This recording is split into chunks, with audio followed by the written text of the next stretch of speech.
un discurso del primer ministro de la República Islámica de Pakistán, Su Excelencia Imran Khan.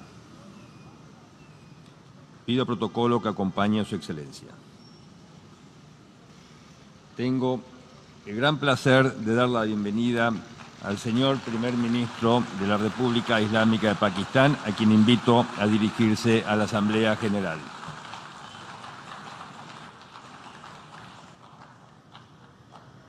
Bismillah ar-Rahman ar-Rahim. Iyyaka na'budu wa iyyaka nasta'in. Mr. President, Honorable Secretary General, Excellencies, ladies and gentlemen, I feel honored today to represent my country at this Forum of World Leaders, where we have a chance to discuss problems that the world is facing. I want to talk about a lot of problems, but just 4 today. And I especially came to this forum despite a difficult time in my country, facing challenges. I would not have come, but because I feel that there are some very urgent problems which the world must address. So first of all, I start with climate change. So many leaders have talked about climate change. But Mr. President, I feel that there is a lack of seriousness.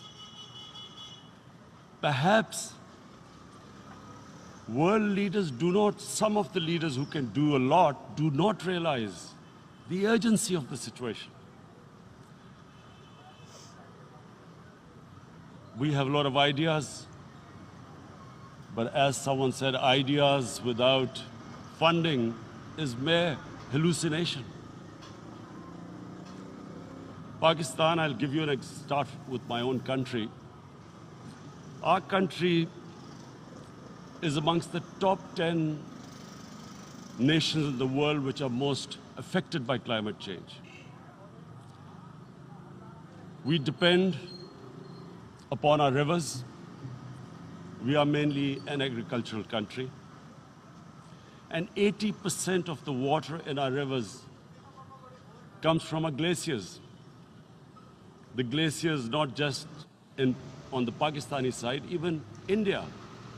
The river, the 80% of the water in Ganges and the Indian rivers also comes from the glaciers, from the Himalayan glaciers, Karakoram, Hindu Kush. And these glaciers are melting at quite a rapid pace. We detected already 5,000 glacial lakes in our mountains. And if this keeps going, if nothing is done, we are scared that humans are facing a huge catastrophe. In my country, when my party came to power in the province of KP, we planted 1 billion trees in 5 years. Now we've set ourselves a target of 10 billion trees in Pakistan. Idea being to counter the effects of global warming. But one country cannot do anything. This has to be a combined effort of the world. My optimism comes from the fact that humans, the Almighty has endowed humans with great powers. We can do anything, provided our survival instinct is stirred up. And this is really what I hope that the United Nations will take a lead in this. There must be more emphasis. Richer countries must be pushed. Countries that are responsible for, mainly are responsible for greenhouse gas emissions. They must be pushed because our country contributes minuscule amount to greenhouse gases. So I feel that the United Nations must take leadership in this. My second issue for me right now is even more critical. Mr. President, every year, billions of dollars leave the poorer countries and go towards rich countries. Billions of dollars siphoned off by the ruling elites of the developing world. And they find their way into Western bank accounts, offshore accounts, tax havens, expensive properties hidden behind companies bought in Western capitals. Mr. President, this is devastating the developing world. This is causing more poverty, debts. It's impoverishing the developing world. The difference between rich and poor countries is growing because of this. Money laundering, which happens because money leaves the poorer countries into rich countries, is not treated the same as, for instance, money from drugs or terror financing. The seriousness which terror financing and money from drugs, the way it is treated, it's not the same. The way the poor countries are being plundered by their elites. It's not happening. In my country, when I took charge of our government a year back, in the 10 years preceding that, our total debt went up 4 times. The debt we had accumulated in 60 years, just in 10 years, it went up 4 times. As a result, the total revenue we collected in 1 year, half of it went into debt servicing. How are we going to spend money on our human beings, 220 million people, when half the money is going into debt servicing? Because our country was plundered by the elites, the ruling elite. And easily they could get the money out. And when Mr. President, we located properties in Western capitals bought by this money through corruption and money laundering, located the properties of these corrupt leaders, we find it so difficult to retrieve it. That money, if we retrieved that money, we could spend on our human beings. But it's so difficult. The laws protecting these criminals. We do not have the sort of money to have expensive lawyers and spend millions and millions of dollars. We need help from the rich countries. And Mr. President, it's critical. The rich countries must show political will. They cannot allow this to happen. How can the poor countries spend money on human development, which the United Nations asks, SDG? How are we going to do it when this money can easily leave our countries?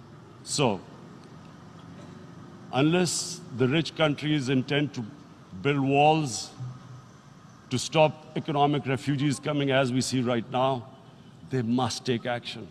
They must take action now. It must be a deterrent. Corrupt ruling elites should not be able to take money out easily and park it into foreign bank accounts and into these properties abroad. And I never understand why. Why do we have these tax havens? Why is this allowed? Why shouldn't rich people pay taxes? Why is it legal to have these tax havens where you have these secret accounts? Because, you know, world is changing. The population of the world is growing. Sooner or later, you're going to have a crisis. If the poor get poorer and the rich get richer, there is going to be a crisis sooner or later. So this is my second point. I hope that the United Nations takes a lead in this. It involves the IMF, the World Bank, Asian Development Bank. They must find a way of stopping this plunder of the developing world. My third point is Islamophobia. There are 1.3 billion Muslims in this world. There are millions of Muslims living in other countries, European countries, in the US, as minorities. Islamophobia, since 9/11, has grown at a pace where it is alarming.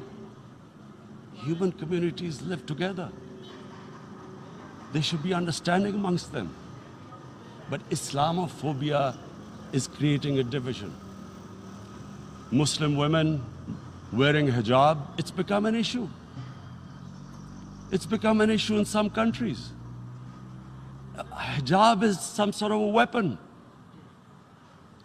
A woman can take off her clothes in countries, but she can't put on more clothes. How is this happening? Because of Islamophobia. And how did this Islamophobia start? After 9/11. And why did it start? Because certain Western leaders equated terrorism with Islam. Islamic terrorism. Radical Islam. What is radical Islam? There is only one Islam, and that is the Islam we follow of Prophet Muhammad sallallahu alaihi wasallam. There is no other Islam. Radical Islam, Islamic terrorism, what message did they send to people in the West? And why is there Islamophobia? How is a person in New York, in the Midwest, in the US, in European capital, how is he going to distinguish between who is a moderate Muslim and who's a radical Muslim? Because terrorism has nothing to do with any religion. This Islamic terrorism, Islamic radicalism, and sadly used by leaders, this has been the main reason for this Islamophobia. And it has caused pain amongst Muslims. We in Muslim countries watch this Islamophobia traveling abroad, and it's getting worse. And may I just say, Mr. President, that in European countries, it is marginalizing Muslim communities. And we all know that marginalization leads to radicalization. Some of the people who ended up as militants in Syria and other places were from marginalized Muslim communities. And my point here is that we must address this issue.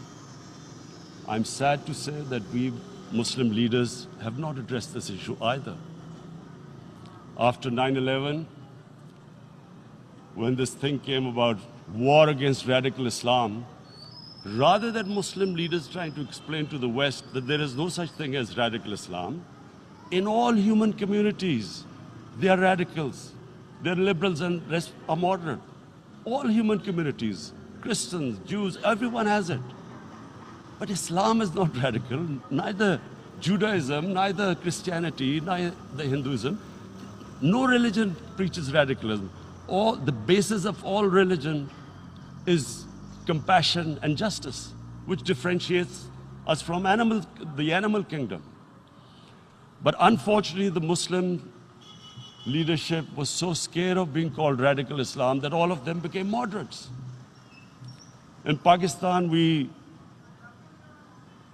were in the eye of the storm, and our government coined a phrase called enlightened moderation. No one knows what it meant, but everyone started putting on Western suits that they were moderates, started speaking. Even those who didn't know English would speak English because they were moderates. No one had a clue what it was, because we, in the Muslim world, did not explain to the West that there is no such thing as radical Islam. One of the reasons why after 9/11 Islam was supposed to be equated with terrorism was suicide attacks. Because the 9/11 bombers did a suicide attack, all sorts of theories came up that the Muslims are involved in suicide attacks because they will get virgin in heavens. Some came up with, what about women suicide attackers? So this bizarre thing happened. No one explained. Suicide attacks and Islam were equated. No one did research that before 9/11, the majority of suicide attacks in the world were by Tamil Tigers, who were Hindus. No one blamed Hinduism, and quite rightly. What has Hinduism got to do with what desperate people were doing in Sri Lanka? We all know about, we've seen films about Japanese kamikaze pilots at the end of the Second World War doing suicide attacks. No one blamed the religion. But here we were trying to prove we were moderates and not explaining to the West. But the most important thing I wanted to say here today, in explaining this Islamophobia, Mr. President, and I feel it's very important because I've spent, because of I played professional sport in England, I spent a lot of time there. So I know how the Western mind works and how West views religion. So where the misunderstanding about Islam came. And one of the reasons it caused Islamophobia. That was, in 1989, this book was published, maligning, insulting, ridiculing our Prophet Muhammad sallallahu alaihi wasallam. I blame a certain section of the people in the West who deliberately provoked this, knowing the impact it would have. But the majority of the people in the West didn't understand. This is where, again, Muslim leadership let the Muslims down. We should have explained to them what our Prophet, peace be upon him, means to us. So in 1 minute, I'll try and explain what he means to us. Our Prophet was the witness to the divine book, the Holy Quran. The Holy Quran is the book of guidance for Muslims, and the Prophet's life was living the Quran. He was an example of what the Quran guided us to be. So he is the ideal we all try to get to. The Prophet created the state of Medina, the first state in Islam. That state was the basis of a Muslim civilization which became the predominant civilization for the next 700 years. And what was that state? I hear such strange things about Islam, that it is against women, it's against minorities. The first state of Islam in Medina, it was the first time a welfare state was set up. The state took responsibility of the weak, widows, orphans, poor people, handicapped. It taxed the rich, spent the money on the poor. The state announced that all human beings are children of Adam, hence equal, whatever the color of their skin. The state announced, the Prophet announced that, and slavery, the whole system depended on slavery as it did for many years in the Western societies. The Prophet said that one of the greatest deeds is to free a slave. But because the society depended on slavery, he said, but if you have to treat them as an equal member of the family. And as a result, something happened in a Muslim world which hasn't happened in any other civilization. Slave dynasties appeared. Slaves became kings. The Mamluks, slaves who ruled Egypt. In India, there were slave dynasties. And then, with minorities, again, you hear that Islam is supposed to be against minorities. Let me just make this clear. In Islam, the Prophet announced that everyone was free to practice his religion. It was a sacred duty to protect the places of worship of all religions. He announced that every person is equal in front of law, whatever his religion or his color. And this incredible case, and I always quote this, that the fourth Khalifa, the head of state,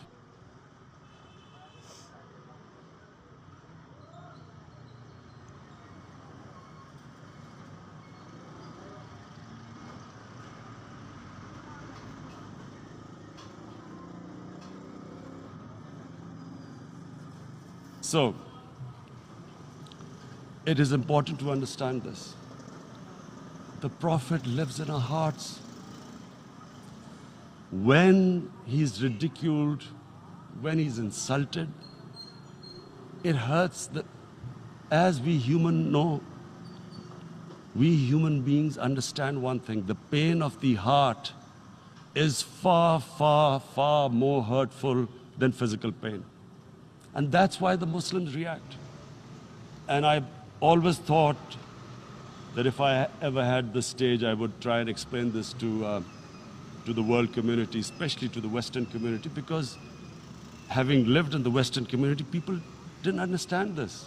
When I first went as a teenager to England, there was a comedy film on Jesus Christ. It's unthinkable in Muslim societies. So we need to explain that, look, in a human community, we must be sensitive to what causes pain to other human beings. We have, in the Western society, and quite rightly, the Holocaust is treated with sensitivity because it gives the Jewish community pain. That's all we ask. That do not use freedom of speech to cause us pain by insulting our Holy Prophet. That's all we want. And now, the number fourth point, Mr. President, and this is the most critical point, is the reason why I especially came here. It is about what is happening in Kashmir. Before I go on this, I want to make one thing clear, that when we came to power, my first priority was that Pakistan would be a country which will try its best to bring peace. We had been through this war on terror. We joined the United States war on terror after 2001. And Pakistan went through one of its worst periods where 70,000 Pakistanis died and over 150 billion was lost to our economy. And Mr. President, I opposed the war because in the 80s, Pakistan had joined the Western countries in what was the freedom struggle then in Afghanistan against the Soviets. And it was funded by the Western countries. These Mujahideen groups, which were treated in guerrilla warfare, were trained by Pakistan Army, funded by the Western countries, and especially US, and they waged what was a freedom struggle in Afghanistan. The Soviets called them terrorists. We called them freedom fighters. 1989, the Soviets retreated. The Americans packed up and left. Pakistan was left with these groups. Come 9/11, Pakistan joined the United States in this war on terror. And now our government was supposed to, the reason why I opposed joining this war, because here we had indoctrinated them in jihad, meaning freedom struggle, against foreign occupation. Now, because we had joined the US and the US had occupied Afghanistan, now we were supposed to tell them that no, this is not freedom, struggle and jihad, it's terrorism. So that's why I tried to tell then government that, stay neutral because you will have leverage over them. You will be able to control them. But if you join them, you become collaborators and they will attack you, which is what happened. They turned against us. We went through a nightmare. 70,000 people killed in a war we had nothing to do with. No Pakistani was involved in 9/11. Taliban were in Afghanistan. Al-Qaeda was in Afghanistan. What had we to do with it?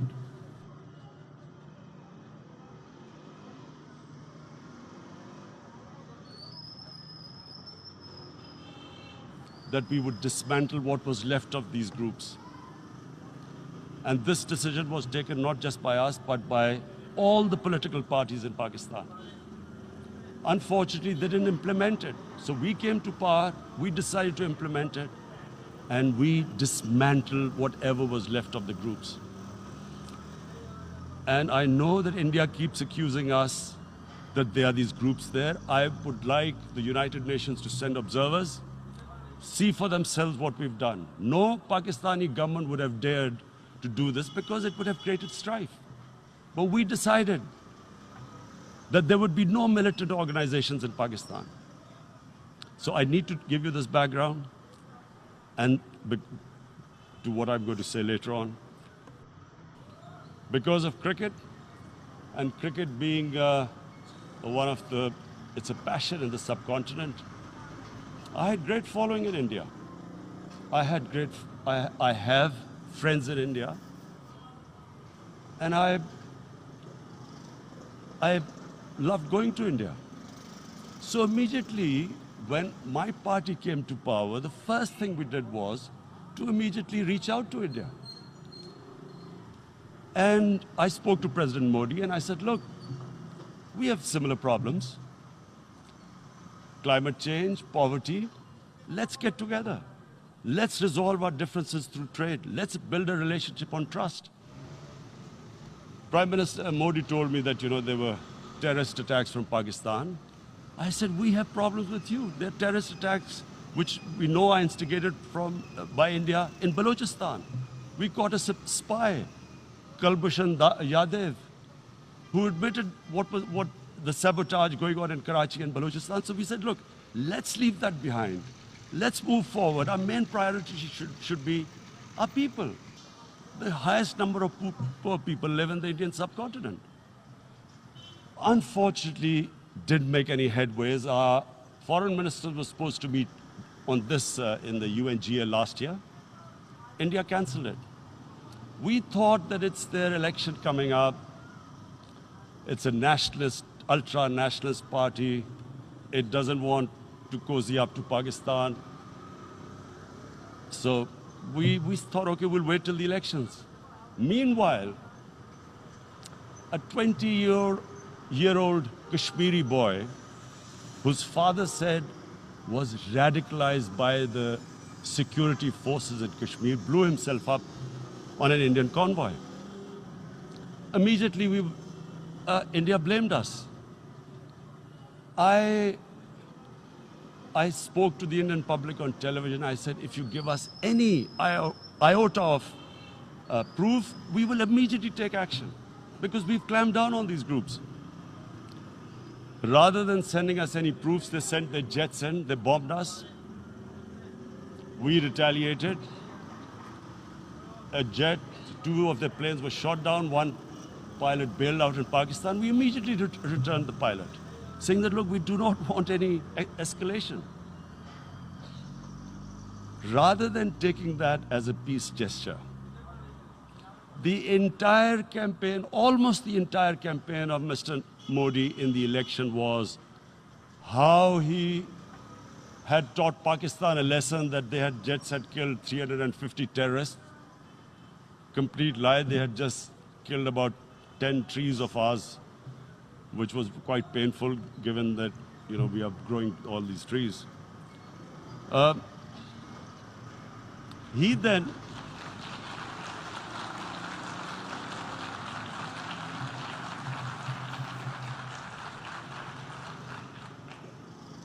the election campaign, Mr. Modi used words like, "This is just a trailer.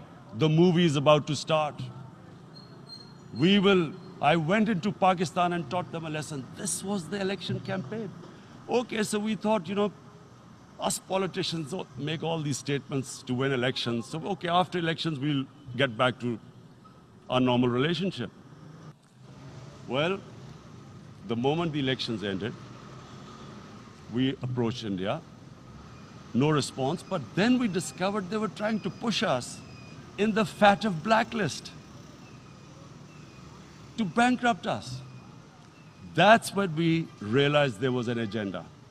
And that agenda became obvious on the 5th August when India went against 11 United Nations Security Council resolutions which say that Kashmir is a disputed territory and the people of Kashmir have the right of self-determination. They went against that. They went against Simla Accord, which is about bilateral, sorting out our differences through bilateral means, went against that. They actually went against the Indian Constitution. Illegally, they revoked Article 370, which gave Kashmir the special status. They got an extra 180,000 troops there. Total number of security forces in Kashmir now are 900,000. And they put 8 million people of Kashmir under curfew.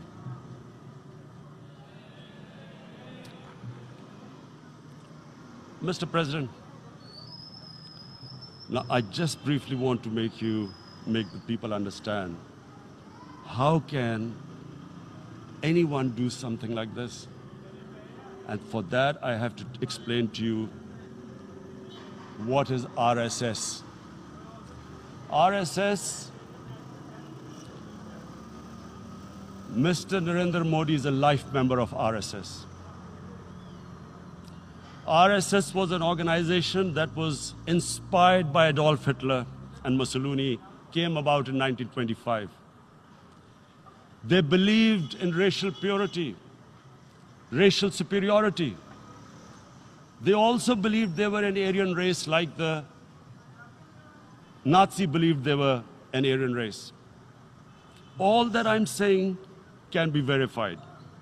This is the time of information revolution. You can Google all this, what I'm saying. But it is very important for me to explain this to you so you know what is happening in India. This RSS believed in the ethnic cleansing of Muslims from India.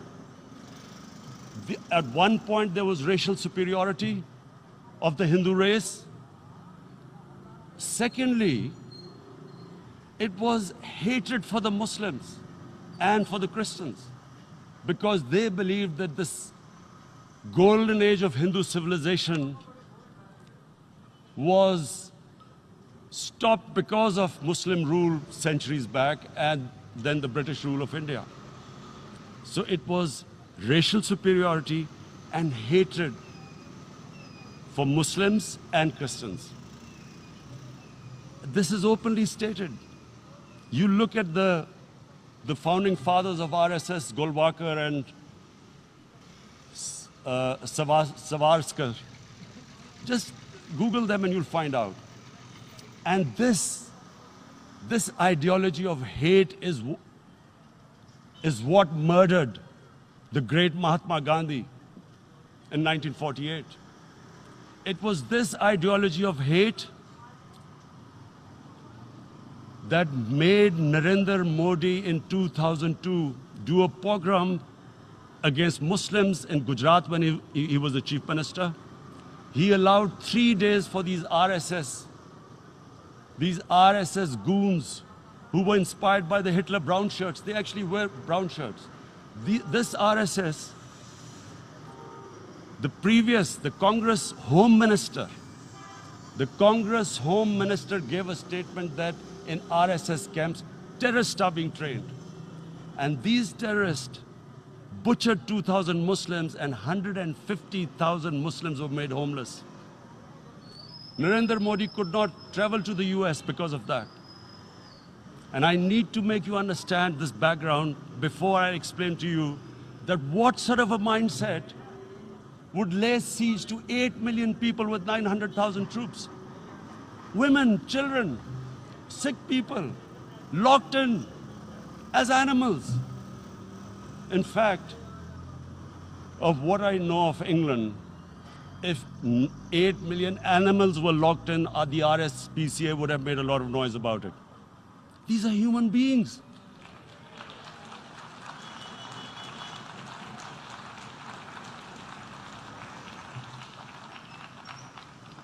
And Mr. President, what comes with racial superiority, these illusions of Aryan superior race, is arrogance.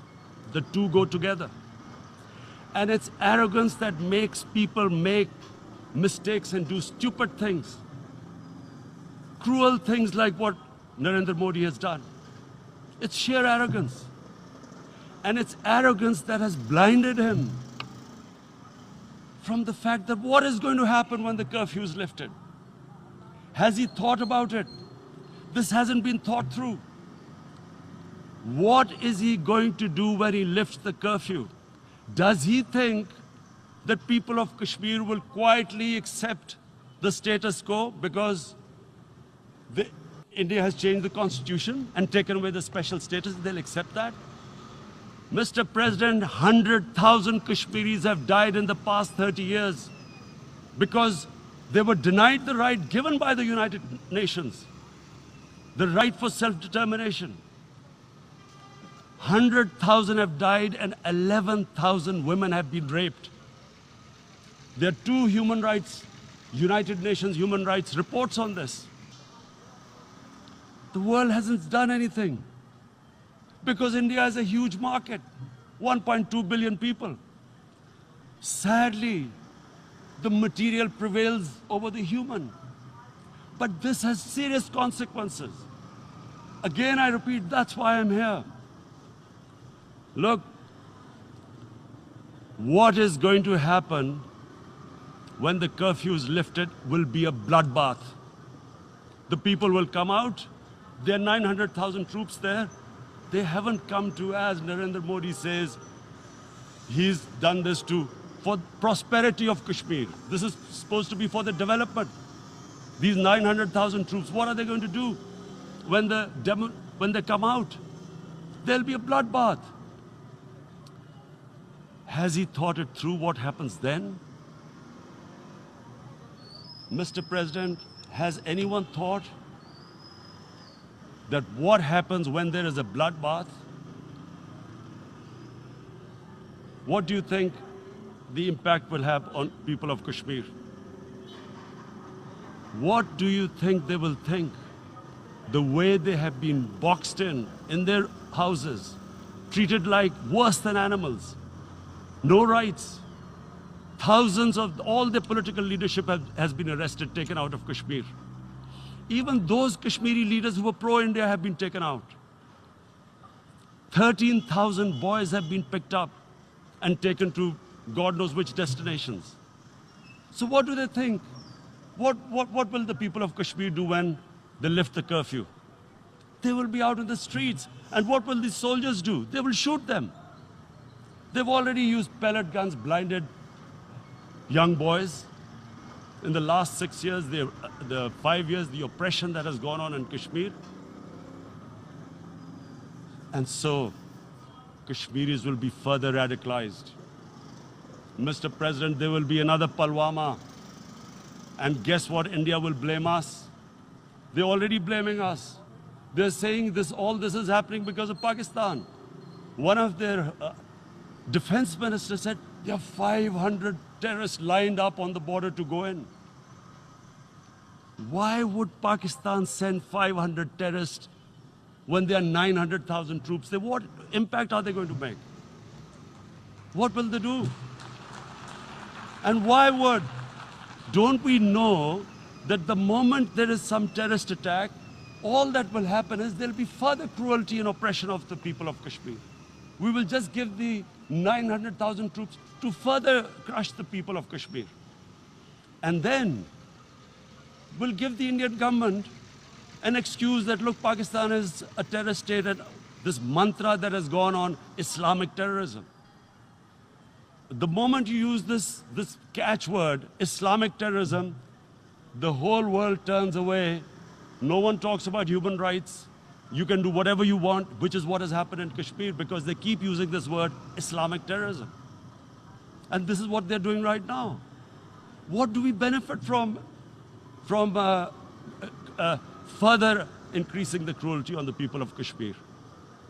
And why would we want this? But there is no other narrative left for India.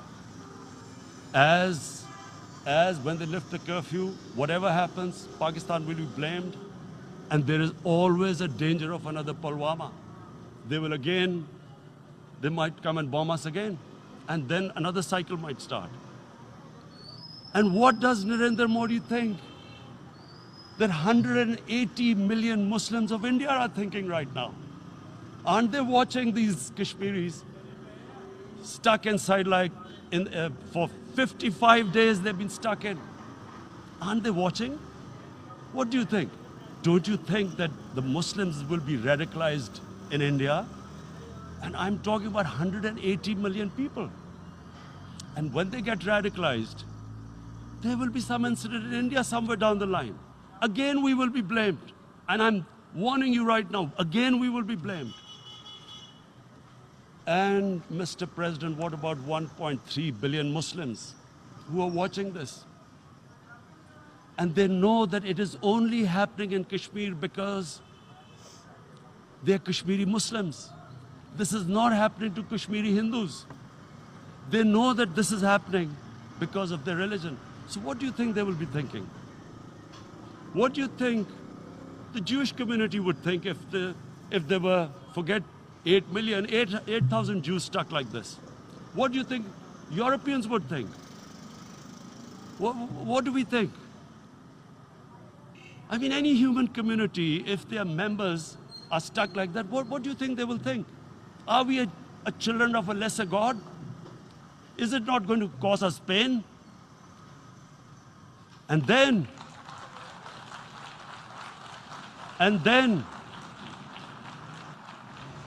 I'll tell you what will happen. People will, in the 1.3 billion Muslims, someone will pick up arms. I know we've been brought up with films, Western films.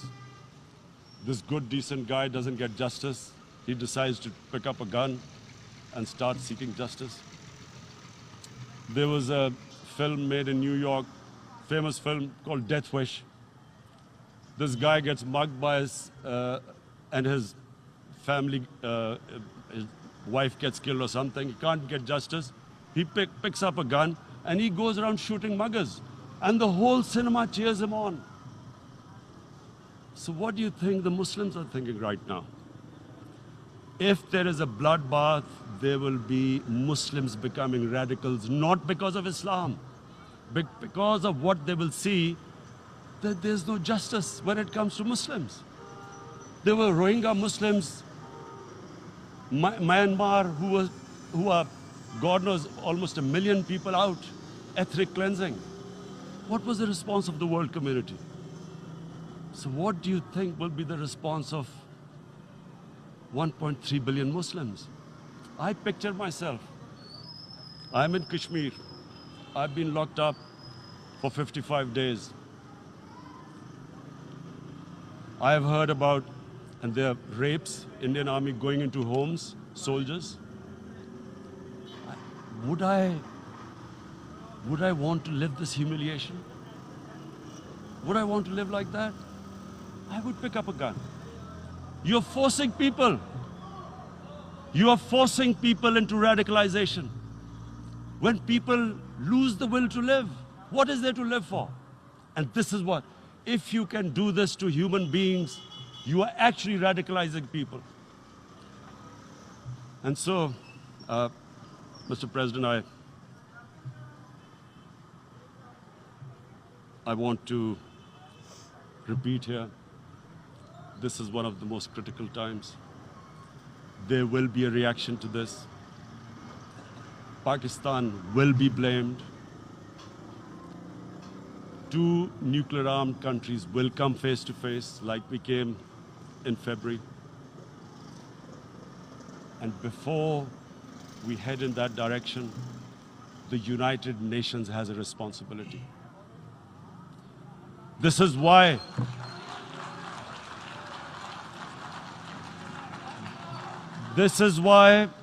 the United Nations came into being in 1945. You were supposed to stop this happening. I feel we are back to 1939, Munich. Czechoslovakia has been taken, annexed. What is the world community going to do? Is it going to appease a market of 1.2 billion, or is it going to stand up for justice and humanity?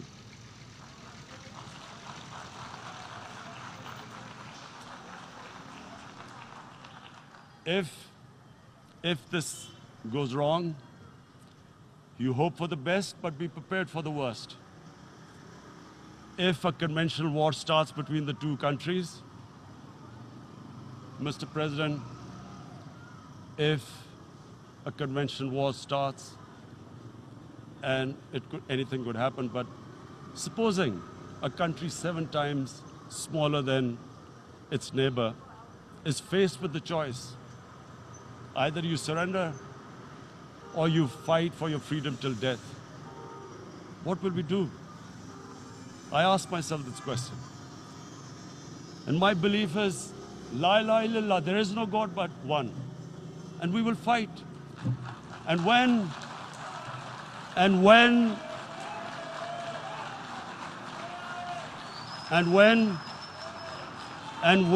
a nuclear-armed country fights to the end, it will have consequences far beyond the borders.